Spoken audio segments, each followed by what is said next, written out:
নমস্কার। ঠাকুরমা স্বামীজি ও গুরুদেবের শ্রীচরণে প্রণাম জানাই। আজ মাকে নিয়ে একটি ছোট্ট কাহিনী শোনাচ্ছি। নাগ মহাশয় একবার একখানি ময়লা জীর্ণ বস্ত্র পরিয়া নিজেদের গাছের এক ঝুড়ি আম মাথায় লইয়া তিনি শ্রী শ্রী মায়ের বাটিতে উপস্থিত হইলেন। আমগুলি খুবই ভালো ছিল। মায়ের বাটিতে আসিয়া তিনি ঝুড়ি মাথায় করিয়া ঘুরিয়া বেড়াইলেন। কাহারও হাতে উহা দিলেন না বা কোনো কথাও বলিলেন না। তাহার মনের ভাব এমন ছিল যে মাকে বসাইয়া তিনি খাওয়াইবেন, কিন্তু কাহাকে কিছুই বলিলেন না।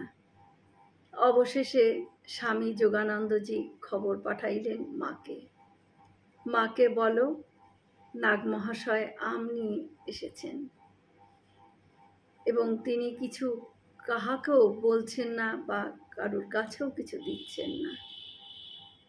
শ্রীমা শুনিয়া বলিলেন, এখানে পাঠাইয়া দাও। নাগ মহাশয় ঝুড়ি মাথায় করিয়া আসিলেন এবং একজন ব্রহ্মচারী উহা নামাইয়া লইতে মাথা ঠাকুরানীর চরণ বন্দনা করিলেন। মা দেখিলেন তিনি বেহুশ, মুখে শ্রী শ্রী ঠাকুরের নাম ও মা মা র, আর বক্ষ নয়ন জলে ভাসিয়া যাইতেছে। তখনও ঠাকুরের পূজা হয় নাই। আমগুলি কাটিয়া ঠাকুরকে ভোগ দেওয়া হইল।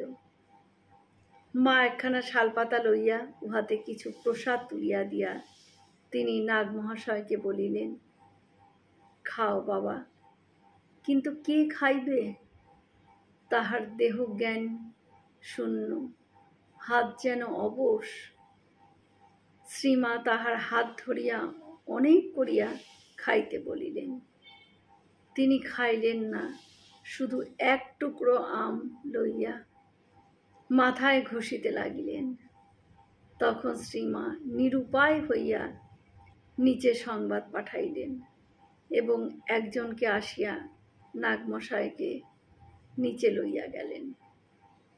নিচে গিয়ে প্রণাম করিতে করিতে তিনি মাথা ফুলাইয়া ফেলিলেন এবং বহুক্ষণ পরে জ্ঞান ফিরিয়া আসিলে তিনি গৃহে গমন করিলেন। জয় শ্রী রামকৃষ্ণ। আমরা সকলে মিলে একসাথে বলি, জয় মহামায় কি জয়, জয় ভগবান শ্রী শ্রী রামকৃষ্ণ দেব কি জয়, জয় স্বামীজি মহারাজ জি কি জয়। হয়তো অনেক ভুল ত্রুটি হলো, ঠাকুর যেন ক্ষমা করে দেন আমাকে। সকলে সুস্থ থাকবেন, ভালো থাকবেন। ঠাকুর মায়ের কৃপা দৃষ্টি সকলের ওপর বর্ষিত হোক। শুভরাত্রি।